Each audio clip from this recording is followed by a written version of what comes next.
लेकिन बीजेपी की डेसिमेट कर देंगे। अरे कुछ भी आलोचना कर दें, जातिवाद से बाहर निकलने के लिए तैयार नहीं है वो विवेचक और वो समालोचक। उनका चश्मा जातिवादी का चश्मा लगा हुआ है उनके ऊपर। भाई जो फैक्ट है मैं फैक्ट दे रहा हूं आपको, 101 seat 101 seat, 89 strike rate 85 strike rate, अब कौन सा बड़ा हुआ? फिर भी आपको मुख्यमंत्री बना रहे हैं। तो भारतीय जनता पार्टी ने कहा कि आपको यह जिम्मेदारी संभालनी चाहिए, आप आइए और अपने पिताजी से बात कीजिए। खबर है मित्रों कि निशांत ने इस मामले में अपने पिता से बात की और पिताजी को मना लिया। किसी संजय झा ने नहीं, किसी ललन सिंह ने नहीं, किसी विजय चौधरी ने नहीं, किसी मोदी ने नहीं, किसी शाह ने नहीं, किसी ने नहीं। ये पहली जो सूचना आई है कि आप अभी कुर्सी छोड़ करके आप जो आप चाहते हैं वो बनिए और जेडीयू को बचाने के लिए एक सिंबल जो है उसके रूप में हम आने के लिए तैयार हैं। और अगर भारतीय जनता पार्टी के सहयोग से हमको कोई पद मिलता है तो हम ले भी लेंगे, कोई दिक्कत नहीं, हम स्वस्थ हैं। इनके ऊपर भी आरोप लगता था कि ये तो नशेड़ी हैं, ये हैं, वो हैं, ये सारी बातें हैं। अब ये कौन सी खबर है मैं इसकी पुष्टि नहीं कर सकता हूं, लेकिन निशांत स्वस्थ हैं, सुलझे हुए हैं, बेहद ईमानदार हैं, एक्चुअल समाजवादी नेता के समाजवादी पुत्र हैं। सबके साथ इनका व्यवहार अच्छा है, सुशील है, विनम्र है और धीरे धीरे नीतीश बाबू के पुत्र हैं तो धीरे धीरे प्रशासन की बारीकी भी समझ लेंगे।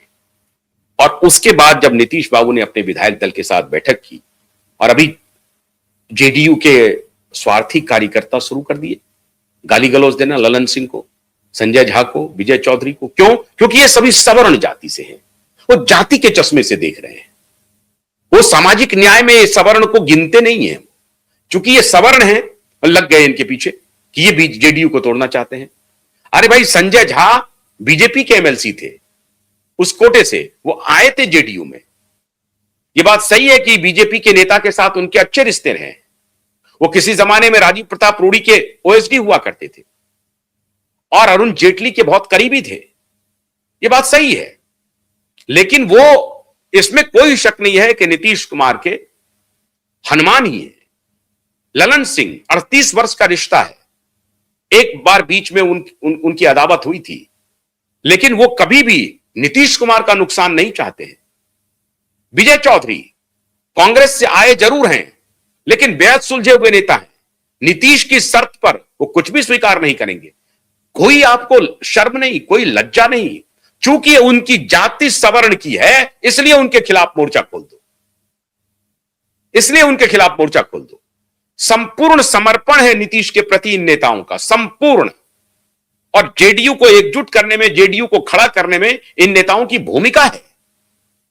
अकेले एक जाति से नीतीश बाबू नहीं बढ़ पाते, 2% वोट है उनका, कैसे जोड़ा उन्होंने सबको। असली समाजवादी नेता है नीतीश बाबू, और सड़क पर उतर गए, उनके खिलाफ माहौल बनाने लगे। सच्चाई मित्रों यह है कि निशांत को जो टास्क दिया गया था, निशांत ने उस टास्क को पूरा कर लिया। ये दूसरी बड़ी खबर है। एक तरफ तो आरजेडी की टूट, दूसरी तरफ निशांत को यह टास्क मिला था। निशांत मुख्यमंत्री नहीं बनेंगे, मुख्यमंत्री भारतीय जनता पार्टी का होगा, इसमें किसी को कोई संदेह नहीं होना चाहिए। हालांकि आवाजें उठ रही हैं कि निशांत को मुख्यमंत्री बनाना चाहिए। बनाने में भी कोई हर्ज नहीं है, वो योग्य भी हैं, उनको प्रशासनिक अनुभव अभी नहीं है, वो एमएलए भी नहीं है, अभी किसी सदन के सदस्य भी नहीं है, अभी तक राजनीति में आए नहीं है, पहली बार वो जेडीयू की सदस्यता हासिल किए हैं। जेडीयू में उनको कोई पोस्ट मिलेगा तो अभी उनकी पॉलिटिकल मैच्योरिटी और पॉलिटिकल कॉम्पिटेंस दोनों की परीक्षा होनी है, और प्रशासनिक कॉन्फिडेंस की भी परीक्षा होनी है। उनको अगर कोई कैबिनेट बर्थ मिलता है, अगर वो डिप्टी सीएम होते हैं, उनको कोई अच्छा मंत्रालय मिलता है, बिजली मिल जाए, फाइनेंस मिल जाए, होम तो नहीं मिलेगा, होम नहीं मिलेगा, विधानसभा स्पीकर का पोस्ट नहीं मिलेगा, मुख्यमंत्री भारतीय जनता पार्टी का होगा, ये पक्की मान करके चलिए।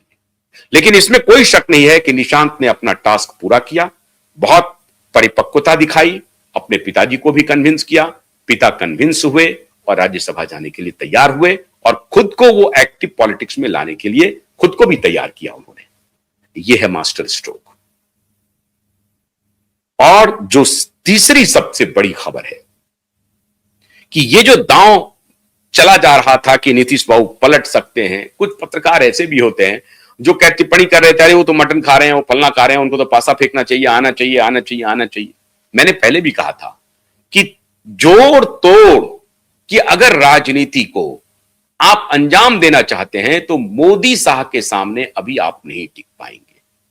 उनके पास सब कुछ है, धन भी है और बल भी है।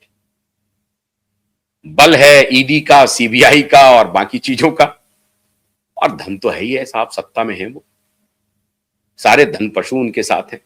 तो उनको आप नहीं उखाड़ सकते हैं, उनको नहीं तोड़ सकते हैं। उनको कोई फकीर ही तोड़ सकता है जो बिकने के लिए तैयार नहीं हो। वैसी स्थिति तो है नहीं राजनीति में अभी, कोई फकीर उनको तोड़ सकता है।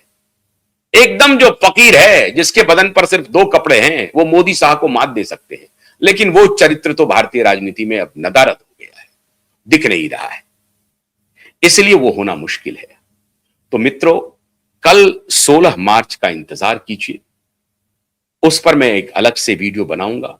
कल की रात बहुत भारी होगी और कल मैंने ये जो तीनों पक्ष आपके सामने रखे हैं, आरजेडी की टूट भी मुमकिन है। निशांत का मिशन लोटस कामयाब हुआ है। कोई साजिश नहीं भारतीय जनता पार्टी ने की है, किसी ने कोई साजिश नहीं की है, ना ललन सिंह ने, ना संजय झा ने, ना विजय चौधरी ने, किसी ने कोई साजिश नहीं की है।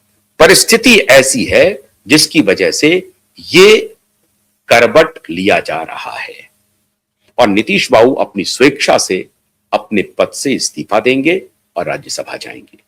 निशांत कैबिनेट में शामिल होंगे, बतौर डिप्टी चीफ मिनिस्टर हो या कैबिनेट मिनिस्टर हो, शामिल होंगे। जब उपेंद्र कुशवाहा का बेटा शामिल हो सकता है तो नीतीश बाबू का बेटा क्यों नहीं हो सकता है? तो वो कैबिनेट में शामिल होंगे और पूरे प्रेम के साथ जेडीयू को बचाने की कोशिश भारतीय जनता पार्टी करेगी। बीजेपी अपने ऊपर ये तोहमत नहीं लेना चाहती है, वो जेडीयू को तोड़ना चाहती है। ये जो कुछ छुटभइये लोग होते हैं, निहायत स्वार्थी, वो आरोप लगाएंगे कि बीजेपी जेडीयू को खत्म करना चाहती है। बिल्कुल इरादा नहीं है और जेडीयू अब बीजेपी से अलग है भी नहीं और बीजेपी जेडीयू से अलग नहीं है। एक प्रकार से समझिए कि एक सिक्के के 2 पहलू हो चुके हैं और अगर दोनों एक दूसरे के ऊपर विश्वास के साथ चलते हैं तो लंबा चलेगा। अविश्वास की खाई अगर थोड़ी सी भी बढ़ी तो परेशानी हो सकती है। तो ये थी आज की विवेचना। हमारे चैनल को जिन्होंने सब्सक्राइब नहीं किया है, हम उम्मीद करते हैं कि वो सब्सक्राइब करें, वीडियो को शेयर करें। अंग्रेजी में हमारे नेटवर्क को देखने के लिए QY.in आप जरूर सर्च करें और हिंदी में prakashtv.in को भी जरूर सर्च करें। आपको ताजा तरीन खबरें, कुछ साइंटिफिक, कुछ स्पेशल, कुछ रिसर्च खबरें आपको वहां पर देखने को मिलेगी। बहुत बहुत शुक्रिया, नमस्कार।